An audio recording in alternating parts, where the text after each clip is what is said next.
नमस्कार, जय हिंद प्यारे साथियों। स्वागत है आप सभी का आपके अपने यूट्यूब चैनल अमन स्टडी पॉइंट में।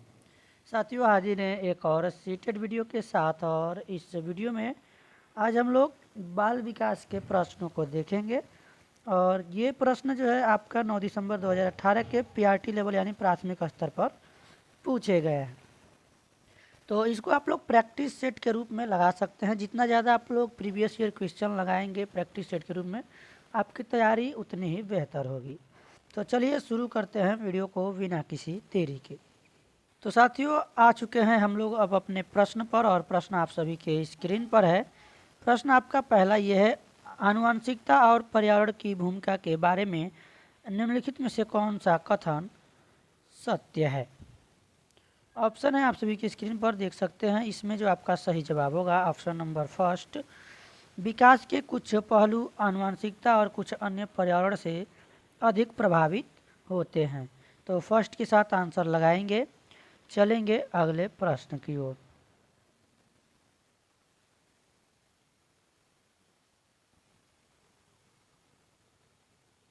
हमने आपको पहले जितना भी वीडियो कराया है उसमें आपको बताया था, जो आपको निगेटिव टैग वर्ड देखे, केवल, मात्र, ही, दंड देना या फिर रटना, ये सब जहाँ भी व्याख्या देना या फिर व्याकरण को रटवाना, ये सब चीज़ें दिखे तो आप लोग अगर सकारात्मक पूछा गया है तो उसको आंसर में मत लगाइएगा, वो आपका आंसर नहीं होगा। अधिकतर वे जो ऑप्शन है गलत होते हैं। अगला प्रश्न है, निम्नलिखित में से कौन सा कथन पियाजे के सिद्धांत के अनुसार नहीं जा सकता है। ये ध्यान देना है, पूछा ये गया है कि नहीं जा सकता है। विकास गुणात्मक चरणों में होता है। बच्चे अपनी दुनिया के बारे में ज्ञान का निर्माण और उपयोग करते हैं, ये भी सही है। निरंतर अभ्यास से अधिगम होता है, ये पूछा गया है। बच्चे अपने पर्यावरण पर क्रिया करते हैं, ये भी सही है। यहाँ पर थर्ड वाला जो है हमारा इस प्रश्न का सही जवाब होगा। चलेंगे अगले प्रश्न की ओर। अगला प्रश्न है, निम्नलिखित में से कौन सी पूर्व संक्रियात्मक विचार की एक सीमा नहीं है। ऑप्शन है ध्यान केंद्रित करने की प्रवृत्ति, प्रतीकात्मक विचार का विकास, अहम मान्यता, अनुक्रमणीयता। यहाँ पर सही जवाब आपका जाएगा ऑप्शन सेकेंड के साथ। चलेंगे अगले प्रश्न की ओर, देखेंगे अगले प्रश्न को। साथियों, इस वीडियो में हम सब जो है मिलकर पूरे 30 प्रश्नों को देखेंगे। तो वीडियो में आपको पूरे अंत तक बने रहना है, यानी कि पूरा प्रश्न देख के जाना है। तो प्रश्न है, रिक्त स्थान के अलावा निम्नलिखित कारणों से खेल युवा बच्चों के विकास में एक महत्वपूर्ण भूमिका निभाता है। के अलावा पूछा गया है, यानी किसके अलावा, किसको छोड़कर। तो यहाँ पर देखेंगे, वे अपने शरीर पर निपुणता प्राप्त करते हैं, यही उनकी इंद्रियों को उत्तेजित करता है। यह समय बिताने का, देखिए समय बिताने का सुखद तरीका बताया गया है के अलावा। ये जो है गलत है, निगेटिव है, यही हमारा आंसर होगा क्योंकि अलावा पूछा गया है। बाकी ये सभी जो है इससे इसमें जो है सही है, महत्वपूर्ण भूमिका निभाता है नए कौशल को हासिल करने में, सीखने में, ये सभी जो है सकारात्मक है। तो थर्ड के साथ आंसर लगाएंगे, क्योंकि के अलावा दिया गया है तो हमको निगेटिव वाला ही ऑप्शन चुनना है। इस चीज़ का ध्यान आपको बेहतर तरीके से देना है। निम्नलिखित में से कौन सा प्रश्न बच्चों को गंभीर रूप से सोचने के लिए आमंत्रित करता है। क्या आप इसका उत्तर जानते हैं? सही जवाब क्या है? क्या आप इसी तरह की स्थिति के बारे में सोच सकते हैं? विभिन्न तरीकों से हम इसे कैसे हल कर सकते हैं? सबसे सटीक आंसर है ऑप्शन नंबर 4, विभिन्न तरीकों से, यानी एक नहीं कई तरीकों से। तो 4 वाले ऑप्शन के साथ आंसर लगाएंगे। निम्नलिखित में से कौन सा विकल्प प्रगतिशील कक्षा का सबसे अच्छा वर्णन करता है? करके सीखना, परियोजना विधि, सहयोग से सीखना। अब यहाँ पर ध्यान देंगे, करके सीखना सही है, परियोजना विधि और सहयोग से सीखना। अब यहाँ पर जो ऑप्शन दिए गए हैं, व्यक्तिगत क्षमता समूह बनाना, छात्रों का लेबलिंग करना, ये तो नहीं है। रैंकिंग करने की बात की गई है। हमारा सबसे सटीक आंसर जाएगा ऑप्शन फर्स्ट, करके सीखना वाला। तो फर्स्ट के साथ आंसर लगा देंगे। चलेंगे अगले प्रश्न की ओर।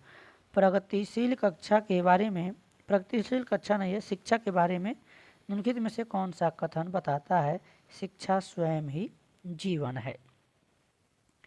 स्कूल शिक्षा को यथासंभव लंबे समय तक जारी रखना चाहिए। स्कूलों की आवश्यकता नहीं है, ये भी सही नहीं है। स्कूलों में शिक्षा सामाजिक और प्राकृतिक दुनिया को प्रतिबिंबित करे, जीवन सच्चा शिक्षक है। यहाँ पर हमारा सही जवाब होगा ऑप्शन थर्ड के साथ आंसर लगाएंगे। आप लोग पूरे ऑप्शन को ध्यान से पढ़िए, प्रश्न को भी ध्यान से पढ़िए, प्रश्न में पूछा क्या जा रहा है, उसके बाद जो आपको उचित विकल्प लगे उसको आंसर लगाइए, तब आपके जो है आंसर गलत होने की संभावना कम रहेगी। उनके सिद्धांत ने, यहाँ पर प्रश्न यह है, कोहलबर्ग के सिद्धांत के योगदान के रूप में निम्नलिखित में से किसे माना जा सकता है। प्रश्न आपका ये पूछा गया है कि कोहलबर्ग के सिद्धांत के योगदान के रूप में निम्नलिखित में से किसे माना जा सकता है। तो कोहलबर्ग ने नैतिक विकास का सिद्धांत आपने अगर पढ़ा होगा तो उसमें बार बार आता है। इनके सिद्धांत ने संज्ञानात्मक परिपक्वता और नैतिक परिपक्वता के बीच एक सहयोग को समर्थन किया है। इस सिद्धांत में विस्तृत परीक्षण क्रियाएं हैं। यह नैतिक तर्क और कार्रवाई के बीच एक स्पष्ट संबंध स्थापित करता है। उनका विश्वास है कि बच्चे नैतिक दार्शनिक हैं। इसमें जो सबसे बड़ा वाला ऑप्शन है साथियों, वही सही हो जाएगा, ऑप्शन हमारा फर्स्ट के साथ आंसर लगाएंगे। देखिए नैतिक तीनों में दिया गया है, अब यहाँ पर आपको कंफ्यूज करने के लिए तो बड़ा वाला जो ऑप्शन है हमारा सही हो जाएगा, ऑप्शन फर्स्ट के साथ आंसर लगा देंगे। चलेंगे अगले प्रश्न की ओर। निकटवर्ती विकास का क्षेत्र संदर्भित करता है। तो ये संदर्भित करता है साथियों एक संदर्भ को जिसमें बच्चे सहयोग के सही स्तर के साथ कोई कार्य लगभग स्वयं कर सकते हैं। ऑप्शन थर्ड इसका सही जवाब हो जाएगा। अगला प्रश्न है आपका ये, एक उभयलिंगी व्यक्ति स्त्री लक्षण वाले पुरुषों को संदर्भित करता है। में आमतौर पर माने गए मर्दाना और स्त्री गुणों का संयोजन होता है। में दृढ़ अहंकार की बात की गई है, निगेटिव है। रूढ़िवादी लिंग भूमिकाओं का पालन करता है, ये भी निगेटिव है। सही जवाब लगाएंगे सेकेंड के साथ। इसमें जो है आमतौर पर माने गए मर्दाना और स्त्री गुणों का समायोजन होता है। उभयलिंगी का मतलब जिसमें दोनों गुण हो, वही होता है। जैसे हम लोग उभयचर पढ़ते हैं साइंस में, विज्ञान में, उभयचर यानी कि जो जल में भी रहे और थल पे भी रहे। जैसे कि मेढक होता है, जल में भी और थल पे भी रहता है, तो यही जो है उभयलिंगी हो जाएगा, जिसमें दोनों गुण हो। तो हमारा सही जवाब जाएगा ऑप्शन नंबर सेकेंड के साथ। चलेंगे अब अगले प्रश्न की ओर। अगला प्रश्न आपका ये है, बच्चे रिक्त स्थान को छोड़कर सभी के द्वारा लिंग भूमिकाएं ग्रहण करते हैं। किसको छोड़ के? मीडिया, सामाजिक संस्कृति, ट्यूशन।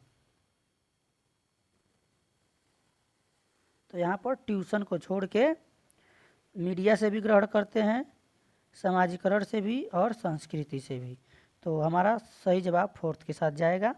अगला प्रश्न है आप सभी के स्क्रीन पर, ये मानकीकृत परीक्षणों की आलोचनाओं में से एक यह है कि आलोचनाओं मानकीकृत, ये पूछा गया है। तो यहाँ पर हमारा सही जवाब होगा ऑप्शन फर्स्ट, बड़ा वाला ऑप्शन। वे मुख्य रूप से मुख्यधारा की संस्कृति का प्रतिनिधित्व करते हैं और इसलिए पक्षपाती हैं।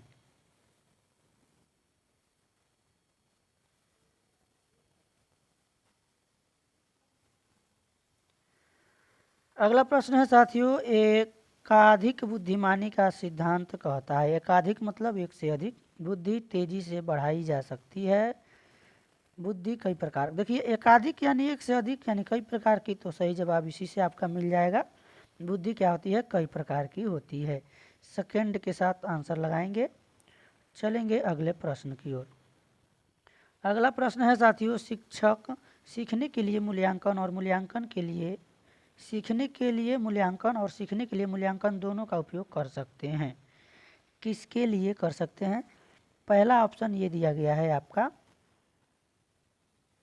बच्चों की प्रगति और उपलब्धि स्तर को जानने में, बच्चों को सीखने की जरूरतों को जानने तथा शिक्षण और नीति का चयन करने में। अब यहाँ पर आपको ध्यान ये देना है कौन सा ऑप्शन सही होगा।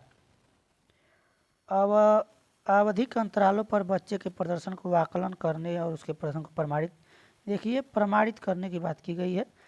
बच्चों की प्रगति की निगरानी करने की बात की गई है। यहाँ पर जो सही जवाब होगा बच्चों की प्रगति, ऑप्शन फर्स्ट वाला जवाब हमारा सही होगा। फर्स्ट के साथ आंसर लगा देंगे। चलेंगे अगले प्रश्न की ओर। अगला प्रश्न है साथियों, निम्नलिखित में से कौन सा सतत और व्यापक मूल्यांकन से संबंधित नहीं है।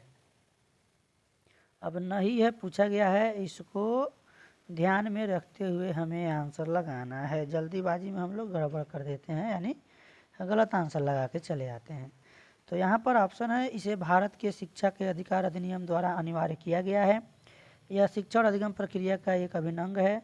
यह विभिन्न शिक्षा क्षेत्रों में बच्चों की उपलब्धि पर केंद्रित है। देखिए उपलब्धि शब्द दिया गया है। और लास्ट में देखेंगे, यह बच्चों को धीमे, खराब, बुद्धिमान के रूप में चिन्हित करने के लिए उपयोगी होता है। देखिए चिन्हित करने की बात की गई है। ऑप्शन फोर्थ निगेटिव है, प्रश्न में कहा गया नहीं है, इसलिए फोर्थ के साथ आंसर लगाएंगे।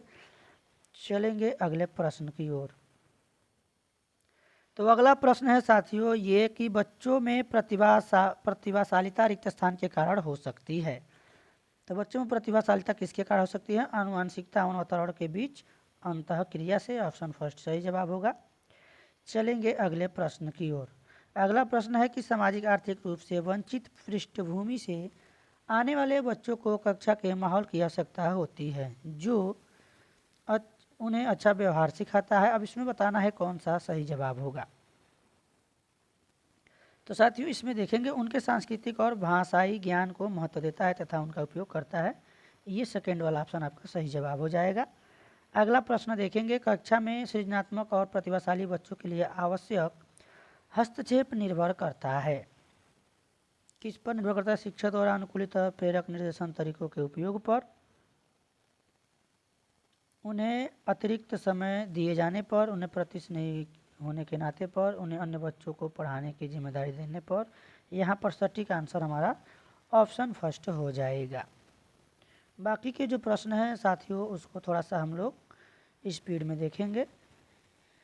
अति संवेदनशील बच्चों को सीखने में मदद करने के लिए निम्नलिखित में से कौन सा तरीका उपयुक्त तरीका नहीं है, ये पूछा गया। तो नहीं यानी निगेटिव, तो निगेटिव फटकार लगाना, दंड देना, ये सभी जो है रटवाना निगेटिव है, तो फोर्थ के साथ आंसर लगा देंगे। देखेंगे अगले प्रश्न को।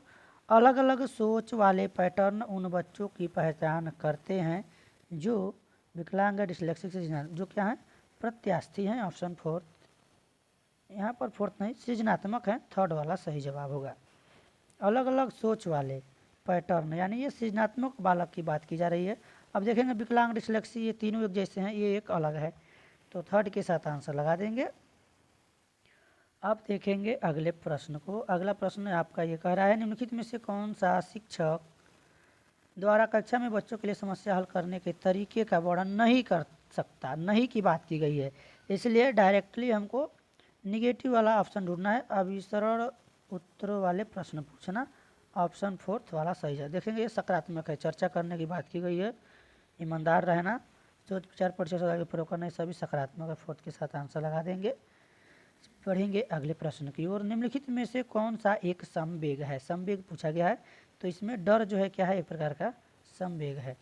सेकेंड के साथ आंसर लगाएंगे, यानी कि सेकेंड आपका सही जवाब होगा। अब देखेंगे अगले प्रश्न को। एक 3 साल का बच्चा बताता है कि दूध बूथ पर एक मशीन द्वारा दूध का उत्पादन होता है। निम्नलिखित में से कौन सा बच्चे की समझ का सबसे अच्छा स्पष्टीकरण प्रदान करता है?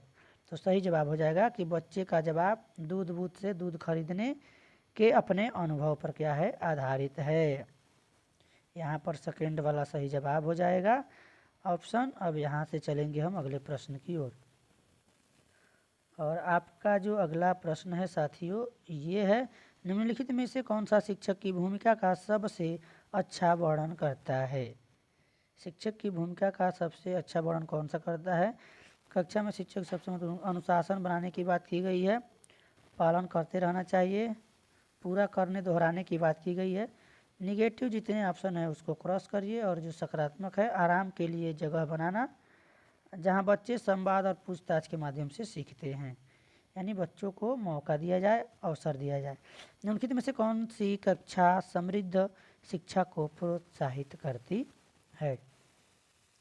ऑप्शन यहाँ पर देखे हैं, लंबे समय तक चलने की बात की गई है, बच्चे क्या हो जाएंगे, उब जाएंगे। जिसमें खुली गतिविधि, कोने हो और विभिन्न प्रकार के बाल साहित्य खुली ताक सेल्फ में रखी हो जो दिन के किसी भी समय प्राप्त किया जा सके, ये वाला ऑप्शन हमारा सही जवाब हो जाएगा।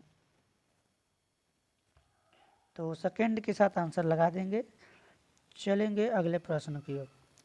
आपका अगला प्रश्न है साथियों ये कि निम्नलिखित में से कौन सा कक्षा में पाठ्य पुस्तकों की भूमिका का सबसे अच्छा वर्णन करता है। तो इसमें आपका सही जवाब हो जाएगा वे कक्षा में उपलब्ध संसाधन और संदर्भ सामग्री में से एक है। फर्स्ट के साथ आंसर लगा देंगे। थोड़ा सा हम लोग इस वीडियो को स्पीड देख रहे हैं साथियों। राष्ट्रीय पाठ्यचर्या फ्रेमवर्क 2005 ने अपनी समझ से प्राप्त की है मानवतावाद, व्यवहारवाद, रचनावाद या फिर संज्ञानात्मक सिद्धांत। तो सही जवाब होगा रचनावाद। थर्ड के साथ आंसर लगाएंगे। अब देखेंगे अगले प्रश्न को। कक्षा में बच्चों को प्रेरित समझा जा सकता है यदि, कब प्रेरित समझेंगे।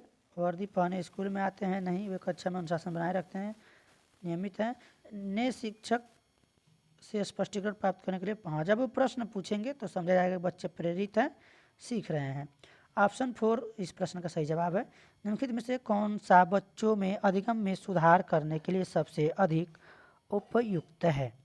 तो इसमें सबसे उपयुक्त पूछा गया है मदद करने, अवसर देना, सकारात्मक। ऑप्शन फोर्थ वाला इसका सही जवाब होगा। बाकी ऑप्शन जो है मूल्यांकन की बात की गई है, व्याख्या की बात की गई है, हमने पहले ही बताया था जहाँ भी ऐसे मिले आप उसको क्रॉस कर दीजिए निगेटिव वाले। तो आखिरी प्रश्न है अनुशासन जो अधिगम वातावरण में एक महत्वपूर्ण भूमिका निभाता है किस तरह की मदद करता है।